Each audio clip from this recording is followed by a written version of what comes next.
السلام عليكم ورحمة الله. إن الحمد لله نحمده ونستعينه ونستغفره ونعوذ بالله من شرور أنفسنا من يهده الله فلا مضل له ومن يضلله فلا هادي له ونشهد أن سيدنا وسندنا وحبيبنا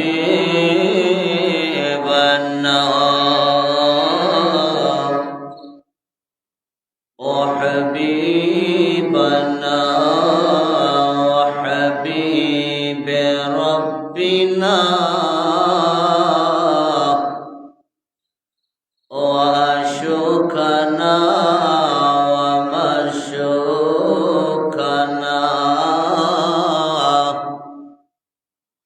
ومرشدنا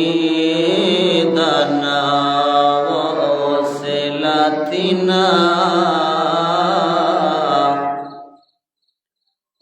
ومولانا محمدا عبده ورسوله أرسله بالحق بشيرا ونذيرا بين يدي الساعة من يطع الله ورسوله فقد رشد ومن يعصهما فقد غوى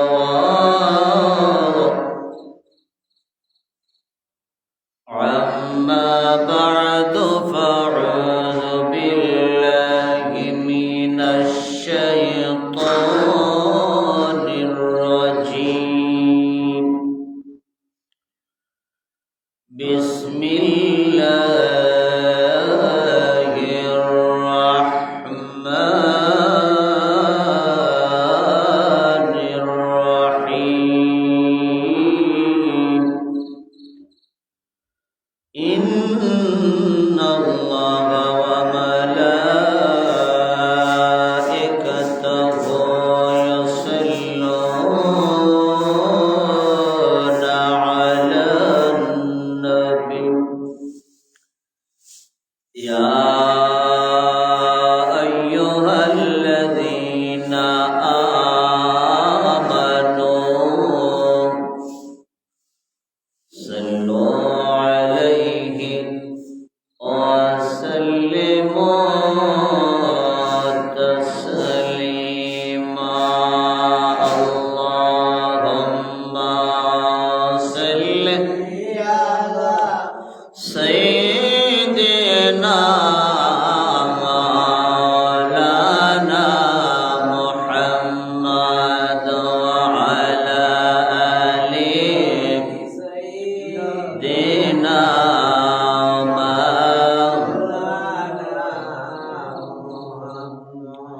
একটু মহব্বত ও সাকারে গুনাহ মাফের আশায় একটু নবী পাকের শানে একটু দরুদ করেন। আল্লাহুম্মা সাল্লি আলা সাইয়্যিদিনা মাওলানা মুহাম্মদ ওয়া আলা আলি সাইয়্যিদিনা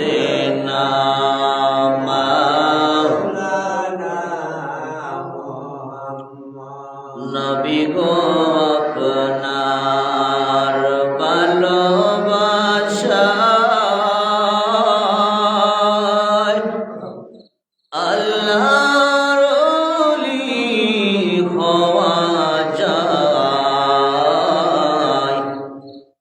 নবী গো আপনার ভালোবাসায়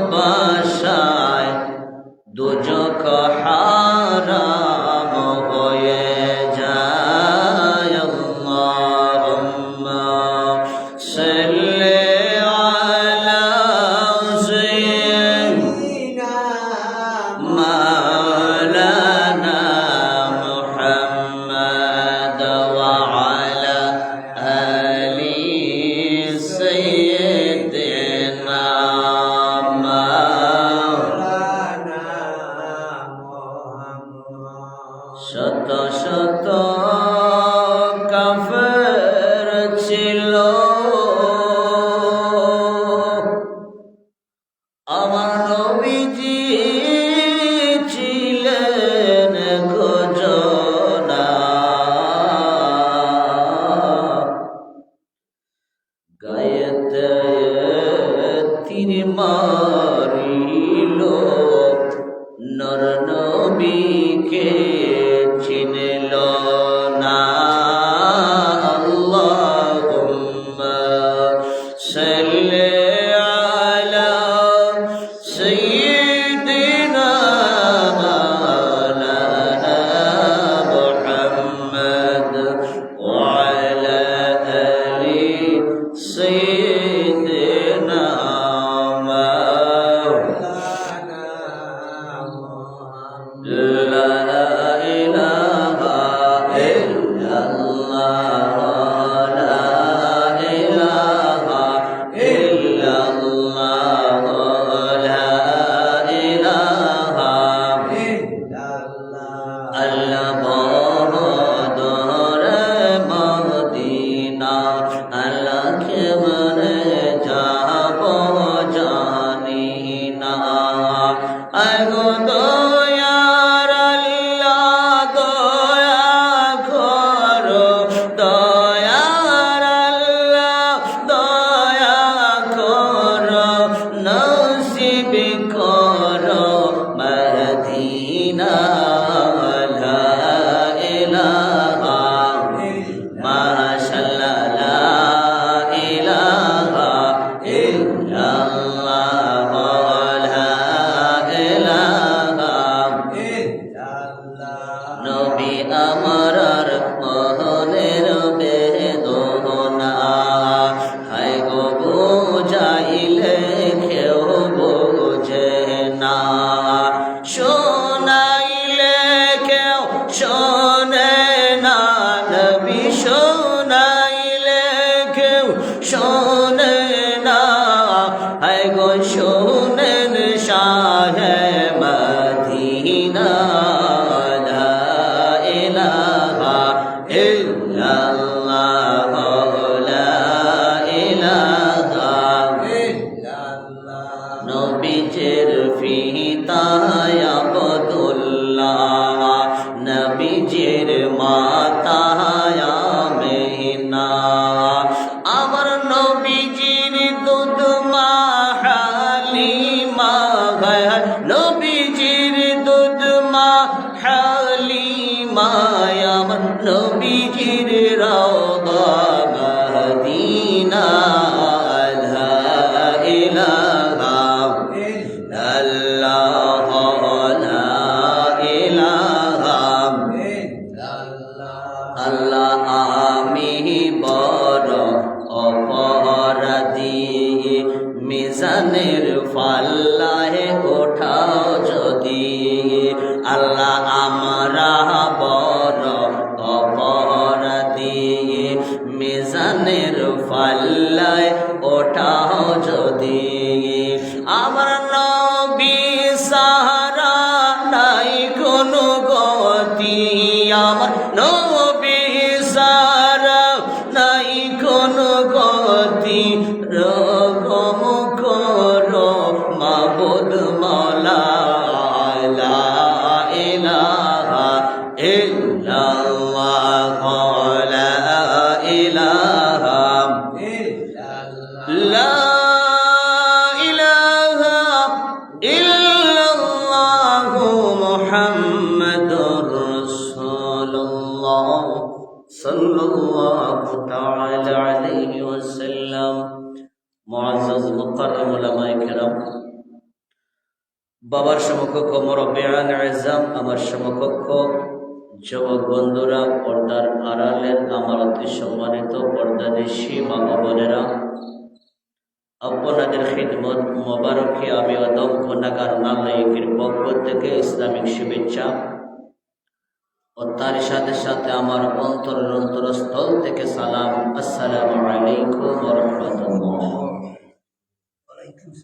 রব্বুল আলামিনের দরবারে আমরা শুকরিয়া আদায় করে নেই যে রব্বুল আলামিন পরবর্তীকালে আলমে আপনাকে আমাকে দয়া করে মায়া করে অত্যন্ত ভালোবেসে আল্লাহ পাকের ঘর মসজিদ পর্যন্ত আসার বসা কথা বলার কথা শোনার যে তৌফিক দান করে দিয়েছেন, এজন্য মহান মনি পরবর্তীকালে আলমের দরবারে একবার আমরা শুকরিয়া আদায় করি, বলি আলহামদুলিল্লাহ। প্রিয় সুধী, আমি বলেছিলাম যে আলোচনা করব যে আমরা পৃথিবীর জমিনে একদিন থাকবো না, কিছু কাজকর্ম করে আমরা পৃথিবী ছেড়ে কবরে যাওয়ার পরেও এর সওয়াব আপনার আমার কবরের মধ্যে আল্লাহ পাক রব্বুল আলামিন আমলনামার মধ্যে দান করবেন। তাই আসলে সেই বিষয়টা আমরা প্রত্যেক এলাকায় প্রত্যেক ওয়াজ মাহফিলে এটা আলোচনা করার খুবই গুরুত্ব ছিল, কিন্তু আমরা এদিকে আলোচনা না করে অন্যদিকে আলোচনা করি। আমাদের উদ্দেশ্য হলো মানুষকে বেফত থেকে ফতে আনা, মানুষকে আমাদের প্রিয় মুর্শিদ আল্লামা সাহেব কিবলা ফুলতলি রহমাতুল্লাহ আলাইহি প্রায় সময় বলতেন যে তোমরা সত্য কথার আদেশ, সত্য পথের আদেশ আর অসৎ পথের বাধা ভিন্ন করে মানুষকে সত্য পথে আনার চেষ্টা করো। ওইটা আমাদের মুর্শিদ কিবলা বলছেন।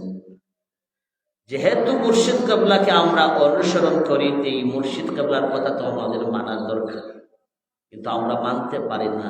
দুনিয়ার স্বার্থের বিনিময়ে হোক, দুনিয়ার লিপ্সার বিনিময়ে হোক, দুনিয়ার স্বাধীনতার বিনিময়ে হোক, যে কোনো বিনিময়ে আমরা আমাদের মুর্শিদের কথা মানতে পারতেছি না, কিন্তু মুর্শিদের কথা আমাদের স্মরণে আছে।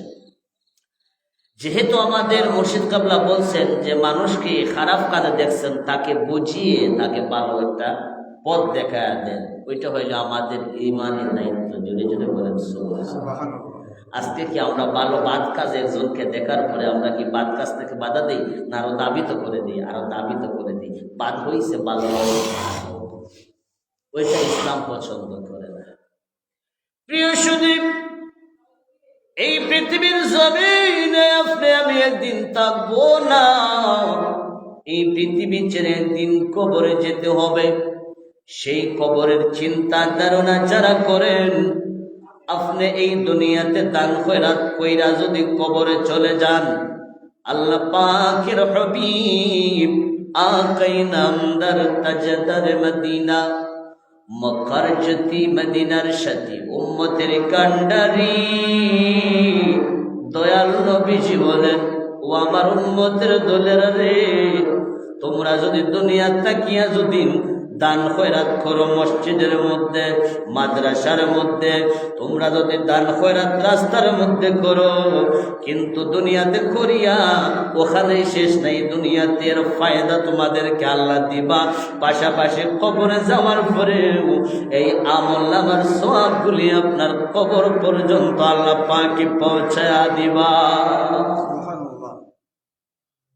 আজকে আমাদের সন্তান হতে পারে 5 জন 7 জন, কোন সন্তানের উপরে কোন নিশ্চয়তা আছে যে ওই সন্তান আমি মারা যাবার পরে আমার জন্য কাঁদবে? কোন নিশ্চয়তা নাই। দেখেন, চিন্তা করে, যারা বাবা নাই, চিন্তা করবেন, যারা বাবা নাই, বাবা কবরের মধ্যে শায়িত, একদিন কি চিন্তা করছেন যে বাবার মতো আমি একদিন কবরে যেতে হবে? ওইটা চিন্তা আমাদের কাছে নাই। বাবা যে আমাকে আওলাদ হিসাবে বাবার সম্পদকে আমি বিলি করতেছি, ওই সম্পদ একদিন বাবার ছিল, আজ হয়েছে আমার, একদিন হয়ে যাবে আমার ছেলের। কিন্তু ওই যে বাবা কবরের মধ্যে ঘুমিয়ে আছে, আমরা কি একদিন খবর নেই? সময় নাই। অথচ ওই বাবার সম্পদকে আমরা বিলীন করি। ওরে আল্লাহর গোলাম, নবীর আশিক ওই সম্পদ বিলীন করে দুনিয়ার স্বাধীনতা স্বাধীনতার জন্য অনেক কিছু করতে চাই, কিন্তু আওলাদে যে আপনি মারা যাওয়ার পরে আওলাদ 5 জন 7 জন রাইকা যাইবা, ওই আওলাদে আপনার সম্পদটা বিলীন করবে, কিন্তু একদিন আপনার কবরের পাশে যাবে না। আল্লাহর নবী বলেন, ও আমার উম্মতের দলেরা রে, তোমরা যদি দান খয়রাত করিয়াও আল্লাহর রাস্তায়, তাইলে তোমরা দুনিয়াতে পাইবা, পাশাপাশি তোমরা দুনিয়া ত্যাগ করিয়া কবরে যাওয়ার পরেও কিন্তু এর সওয়াব কবরে যাবে। জোরে জোরে বলেন সুবহানাল্লাহ। আওলাদ রাইকা গেলে যে আওলাদে দোয়া করবে এমন কোনো নিশ্চয়তা নাই। একদিন দোয়া করায় বছরে, অথচ আওলাদ চিন্তা করলো না, যদি বাবা দুনিয়াতে থাকতো বাবার খানি খরচ কত টাকা লাগতো। চিন্তা করছেন কখন? চিন্তা করেন নাই।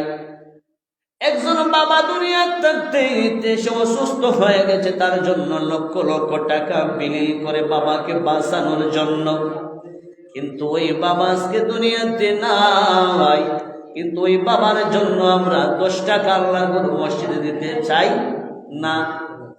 অথচ আমাদের যে করণীয়, যে কর্তব্য ছিল, আমি তো অনেক সময় দেখি, আমার এই মসজিদ দিয়া না, অনেক মসজিদ আমরা যাওয়া আসা হয়, দেখি যে জুম্মাবারে যেমন বাস কাটানো হয়, তাদের প্যাকেট টাকা থাকে না। টাকা থাকে? টাকা থাকে। অথচ সপ্তাহে 7 দিন পাওয়ার পরে 7 দিনে যদি 500 টাকা রোজ হয়, 3500 টাকা ইনকাম করে। একবারে কম হইলে 3500 টাকা ইনকাম করে। যদি সপ্তাহে একদিন জমা মোবারকে আইসা যদি 100 টাকা যদি দিয়ে দেয়, তাকে কমবে? কমবে না, বরং দান করলে আল্লাহ ওই দানকে বৃদ্ধি করে দেয়। জোরে বলেন। আজকে আমরা দেখায় জুম্মাবারে 5 টাকা দিতে বলে প্যাকেট টাকা নাই। ওই দুনিয়ার টাকায় আমাদেরকে পাগল বানাইল, দুনিয়ার ব্যবসায় আমাদেরকে পাগল বানাইল, দুনিয়ার চাকরি আমাদেরকে পাগল বানাইল। কিন্তু আমরা দুনিয়ার লিপ্সায় পড়ে ওরে আল্লাহর গোলাম নবীর আসে, দুনিয়ার লিপ্সায় পড়ে আল্লাহকে ভুলে যাইও না। আল্লাহকে ভুলে যাওয়ার কোনো পথ নাই। যদি দুনিয়াতে তাইকা যদি আপনি মসজিদের মধ্যে সাহায্য সহযোগিতা করেন, ওইটা আপনার সদকায়ে জারিয়া থাকবে। জোরে জোরে বলেন সুবহানাল্লাহ। মাদ্রাসায় দান খয়রাত করিয়া যাইবেন, ওইটা আপনার সদকায়ে জারিয়া হিসাবে থাকবে। পাশাপাশি রাস্তাঘাটের মধ্যে আপনি মাটি কাটাইছেন, কাজ করাইছেন, ওইগুলো আপনার সদকায়ে জারিয়া হিসাবে থাকবে। কিন্তু আপনার ছেলে আপনার জন্য দোয়া করাক পাবে নাই করাক, এর সব কিন্তু আল্লাহ পাক রব্বুল আলামিন পরওয়ারদিগার আলমে আপনি মারা যাওয়ার পরে আপনার কবর পর্যন্ত ওই রাস্তাঘাট দিয়ে যাও টাকা পয়সা বিলীন করে গেছেন। যতদিন ওই রাস্তা দিকে মানুষ চলাফেরা করবে, ততদিন পর্যন্ত আপনার কবরের মধ্যে এর সওয়াব আল্লাহ পাক রব্বুল আলামিন দান করে দিবা। জুড়ে বলেন আপনি মসজিদে টাকা দিয়েছেন, মসজিদে আপনি যে কোনো একটা জিনিস আইনা দিয়েছেন, ওইটা সদকায়ে জারিয়া থাকবে। আমি বলেছিলাম বাবার জন্য আমরা দোয়া করাই বছরে একবার, কিন্তু ওই বাবা দুনিয়া থাকতে ওই বাবার জন্য বছরে কম হইলেও ডাক্তারের জন্য আমরা ওই 50,000 টাকা বিলীন করি। অথচ ওই 50,000 টাকা বাবার জন্য দুনিয়া থাকতে বিলীন করে দেই, কিন্তু একটা দিন বাবা মারা যাওয়ার পরে 50,000 কেন 10,000 টাকাও মসজিদে আমরা বিলীন করি না, দান করি না।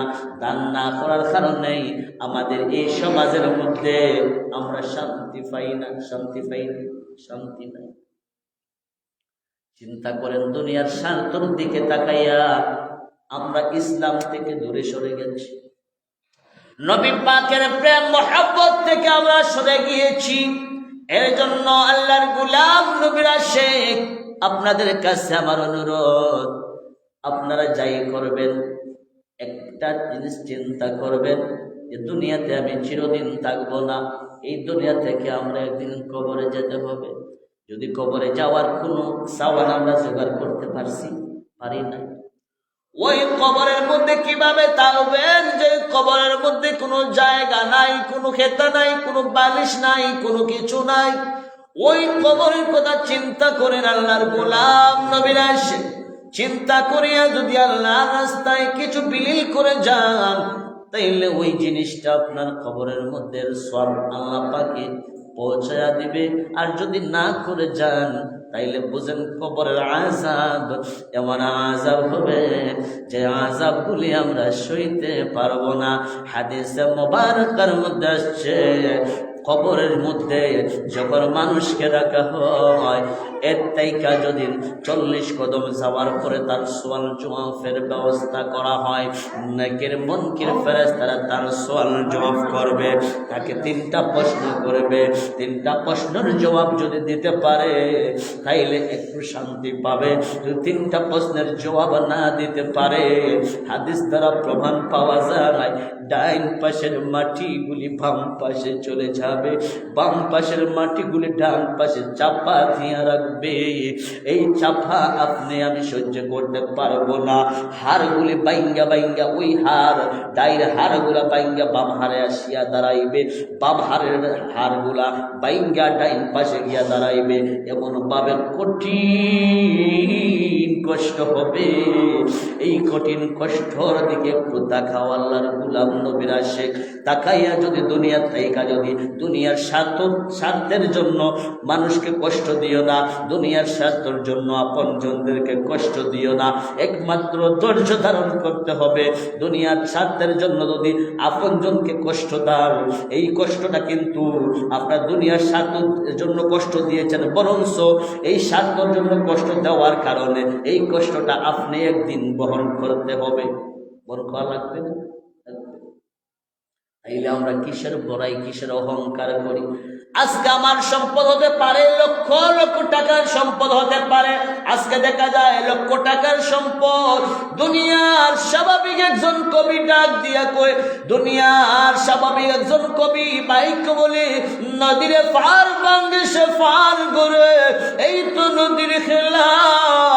সকাল বেলার দনির তুই ফকির সন্ধ্যা বেলা। আল্লাহ চাইলে আপনাকে সকালে বাদশা বানাইতে পারে, আবার চাইলে আল্লাহ পাক রব্বুল আলামিন বিকাল হওয়ার আগে আপনাকে রাস্তার ভিখারি বানাইতে পারে কি পারে না? কথা বলেন, পারে? পারে। তাইলে আজকে আপনারে আল্লাহ যদি চাইতো, একটা কথা বলি বাস্তব, আপনারা আমার কথা একমত হবে, আল্লাহ সব কিছু দিয়েছে, সত্য দিয়েছে, তাও সঠিক। যদি আজকে আমরা বাদ কাজে লিপ্ত না, কিসের জন্য? ফেটের জন্য। ডাকাতি করে, চুরি করে, বদমাশি করে, অনেক কিছু করে, সুদ খায়, ঘুষ খায়, বেঈমানি মুনাফিকি গুলা করে। যদি আল্লাহ ফেট না দিত তাহলে এগুলা করতো? জীবনে করতো না।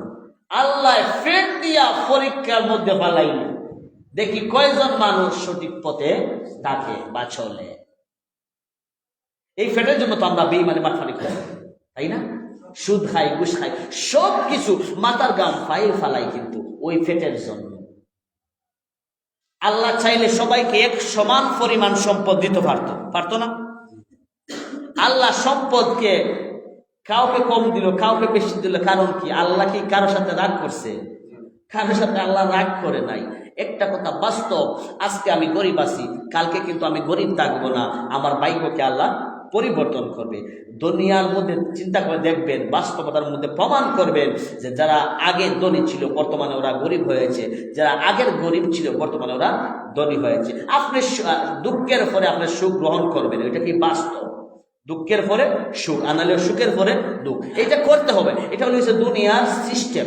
এর জন্য আমি দান খয়রাত মসজিদে করব।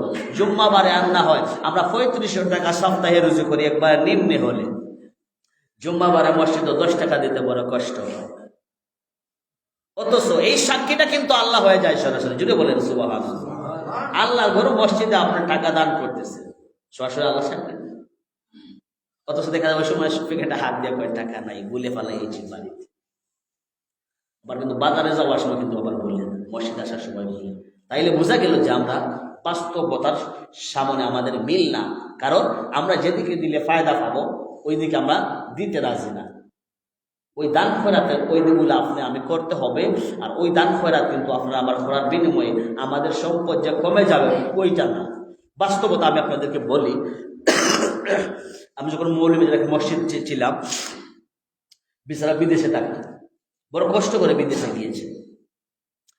যাওয়ার পরে ওই মসজিদের সাথে ওনার অত্যন্ত সম্পর্ক থাকার পরে বেটা একবারে জিরো ছিল, একবারে জিরো। এটা বাস্তব কথা বলছি, একবারে জিরো, কোনো কিছু নাই। ওই যে বিদেশ গিয়েছে, টাকাগুলো ঋণ করে গিয়েছে, মসজিদের সাথে সুসম্পর্ক তৈরি করে দিচ্ছে। আমি থাকছি ওই মসজিদে প্রায় 11 বছর, আমার জীবনের চাইতে খুব বেশি ইমামতি করছে ওই জায়গায় 11 বছর। কিন্তু দেখলাম 11 বছরে বিচারায় নিম্নে একবারে কম দিলেও 11 লক্ষ টাকা দান করছে। বললাম যে আপনি এত টাকা দান করেন, সবার থেকে বেশি কেন দান করেন আপনি? ওই হুজুর, এটার মধ্যে মজা যে কি মজা ওইটা আমি পেয়ে গেছি। যদি বলেন আমার বলেন, ওইটা আমাদের আগ্রহ থাকতে হবে। এসকে না থাকলে কি আশেক পাওয়া যায়? আশেকে মাসেকের খেলা, এসকে মহব্বত থাকতে হবে। এটা ছাড়া তো আমরা কোনো কিছু পাবো না। আমাদের আগ্রহ না মসজিদে যেতে। আমি কি টেলাইয়া বা ওয়াজ করে আনতে পারবো? কখনো আনতে পারবো না। আমি ওয়াজ করতে পারবো যে মসজিদে আসছেন, কিন্তু আমি তো আপনাকে গালিও দিতে পারবো না, আপনার হাতে ধরে ঠাই নিয়েও আনতে পারবো না। মনটা কিন্তু আপনার ওই মন দিয়া আপনার মাথার মধ্যে খাটাইবেন, ওই মনটা কি মাথার মধ্যে খাটাইয়া বলবেন যে কোন কাজে টাকা ব্যয় করলে আমার ফায়দা হবে, ওইটা আমি বাঁচাই দিতে পারবো। আপনার কথায় শেষ কথা, সময় সংকীর্ণ হয়ে যায়, শুধু মোবাইলের সময় মিলে না। আপনি যত টাকা ব্যয় করেছেন, কোন কাজে ব্যয় করেছেন, কোন রাস্তায় ব্যয় করেছেন, কাল হাসরের ময়দানে আপনি আমি জবাব দেওয়া লাগবে। জোরে বলেন সুবহানাল্লাহ। এখন চিন্তা করিয়া ব্যয় করবেন যে রাস্তায় যদি আপনি 2 টাকা দেন, ওইটার জবাব দেওয়া লাগবে। ভালো কাজে যদি আপনি 2 টাকা দেন, ওইটার জবাব আপনি কাল হাসরের ময়দানে দিতে হবে। আল্লাহ পাক রব্বুল আলামিন যেন আপনাকে আমাকে প্রত্যেককে যেন দান করার মতো তৌফিক দান করেন, এবং বড়দেরকে সম্মান, ছোটদেরকে স্নেহ, এবং আলেমদেরকে যেন ইজ্জত করার তৌফিক দান করেন। সবাই আল্লাহুম্মা আমিন। ওয়া আখির দাওয়ানা আনিল হামদুলিল্লাহি রাব্বিল আলামিন। আল্লাহুম্মা আমিন। اللهم ربنا ظلمنا أنفسنا وإن لم تغفر لنا وترحمنا لنكونن من الخاسرين। রব্বুল আলামিন সাইয়্যিদিনা জুমআর পূর্বে যা কুছ আলোচনা করলাম, মাওলা বলটুটি বেয়াদবিটি করে নিজ গুণে মাফ করে দাও। সবরে লক্ষ কোটি গুণে বাড়াইয়া দরবারের রিসালতে দয়াল নবীজির নূরানি কদম মুবারকে কবুল ফরমাও। মাহবুব যা আলোচনা করলাম এর উপরে আমি সহ হাজিরিনদেরকে আমল করার তৌফিক দান করে দাও। এর সবরে তোমার হাবিবর বেফানা উম্মতে মরহুমাদের কবরে কবরে পৌঁছায়া দাও। মাহবুব মেহেরবানি করে মজলিসের মধ্যে 3 শ্রেণীর মানুষ তুমি মুনিবর দরবার হাত বাড়াইছে। ইয়া আল্লাহ, কারো মা আছে বাবা নাই, বাবা আছে মা এমন আছে মা নাই, বাবা নাই গো। জনম দুঃখিনী মাই বাবা উস্তাদ যাদের কবরে, প্রত্যেক মাই বাবা উস্তাদের কবরে জান্নাতের বাগান বানায়া দাও। মাবুদ জিন্দা মাই বাবা উস্তাদের নেক হায়াত টুকরে দরাজ করে দাও। মাবুদ এই পশ্চিম মাধবপুরের মায়াপুরের প্রত্যেক মুর্দেগানদের কবরে জান্নাতের বাগান বানায়া দাও। ইয়া আল্লাহ, প্রত্যেকের প্রত্যেকদের আওলাদদের প্রতি খুশ আর রাজি ফরমাও। আমরা যারা হাত বাড়াইলাম, আমরা জীবনের তামাম গুনাহ খাতারে মাফ করে দাও। আমরা মাফ করো, আমরা মা বাপ উস্তাদ, আমরা পীর মুর্শিদ, আমরা বিবি বাচ্চাগুলোরে মাফ করো। যেভাবে চললে তুমি আর তোমার হাবিব খুশ হও মাওলা, আমরা সেভাবে চলার তৌফিক দান করে দাও। আমরা অভাবী হলোর অভাব অন্তরে দূর করে দাও। আমরা ব্যবসায়ী ভাই হলোর ব্যবসার মধ্যে খয়ার বারাকা দান ফরমাও। আমরা দেশে বিদেশে অনেক বিমারি, প্রত্যেক বিমারিদেরকে শিফা আজিলা কামিলা নসিব ফরমাও। আল্লাহ আমরা কি কোন গাটো আটকে গেছে মাওলা, আমরা আটাল গাট থেকে আমরা উদ্ধার করে দেব। আল্লাহ কে কোন আশা নিয়ে হাত বাড়াইছে মাওলা, প্রত্যেকের আশা আহাঙ্কারে তুমি মনে বড় আসতে কবুল ফরমাও। আমরার পক্ষে জিন্দগি তোমার মকবুল গোলামি আমরারে নসিব করে দাও। আমরার গুনার কারণে নাফরমানের কারণে কোন মানুষের কাছে আমরার মা বাপ উস্তাদ হলরে বেইজ্জত আর বেহুরমত বানায়ো না ইয়া আল্লাহ। আল্লাহ আমরার গুনার কারণে নাফরমানের কারণে আমরার মা বাপ উস্তাদ হলরে কোনদিন কোন মানুষের দরজার ভিখারি বানায়ো না ইয়া আল্লাহ। তোমার দরজার ভিখারি তোমার দরজার সাইল বানায় রাখো মাবুদ, কিন্তু কোন মাখলুকাতের দরজার ভিখারি আর সাইল বানায়ো না ইয়া আল্লাহ। আল্লাহ আমরার এমন মরণ দিও না যে মরণ দিলে আমরার কলিমা নসিব হয় না ইয়া আল্লাহ। আমরার এমন মরণ দিও যে মরণ দিলে কলিমা নসিব হয়, তোমার হাবিবর দিদার নসিব হয় ইয়া আল্লাহ। আমাদের মানে ইজ্জত আওলাদ এই মুহূর্তে তুমি মনে বড় দরবার শফিলা ফাল্লাহু খায়রুন হাফিজা ওয়া হুয়া আরহামুর রাহিমিন ওয়া সালামুন আলাল মুরসালিন ওয়ালহামদুলিল্লাহি রাব্বিল